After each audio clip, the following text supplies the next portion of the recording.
नमस्कार, श्रीता कोरे ब्लॉगमध्ये आपले मनापासून स्वागत। आज आपण बनवणार आहोत कोबी मटारची भाजी। ही भाजी चवीला खूप छान लागते आणि झटपट होणारी अशी रेसिपी आहे। ही भाजी मुलांच्या शाळेच्या डब्यासाठी किंवा ऑफिसच्या डब्यासाठी बनवू शकता, नाहीतर दुपारच्या जेवणासाठी बनवू शकता। ही कमी वेळेत होणारी भाजी आहे।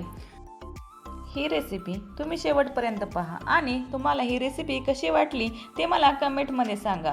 व्हिडिओ आवडल्यास लाईक नक्की करा। चला तर मग रेसिपीला सुरुवात करू। मी इथे कोबी उभ्या स्लाइसमध्ये कट करून घेतलेला आहे। तो धुवून स्वच्छ त्याचे पाणी पूर्णपणे निथळून घेतलेले आहे। अर्धी वाटी मटर, बारीक चिरलेला कांदा, एक बारीक चिरलेला टोमॅटो, फोडणीसाठी 1 चम्मच मोहरी, 1 चम्मच जिरे, थोडीशी हिंग,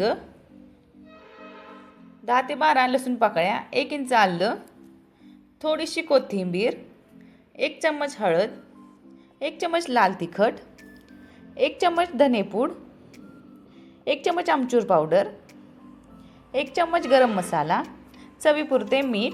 मी इथे कढई गरम करण्यासाठी ठेवलेली आहे।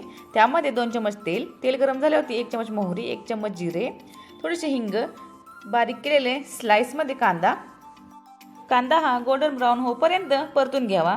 त्यामध्ये आलं आणि लसणाची पेस्ट घालून मिक्स करून घेतलेले आहे। त्यामध्ये बारीक केलेले टोमॅटोही मिक्स करून घेतलेले आहे। त्यामध्ये 1 चम्मच हळद, 1 चम्मच लाल तिखट, 1 चम्मच धनेपूड, 1 चम्मच जिरेपूड, 1 चम्मच आमचूर पावडर घालून हे मिक्स करून घेतलेले आहे।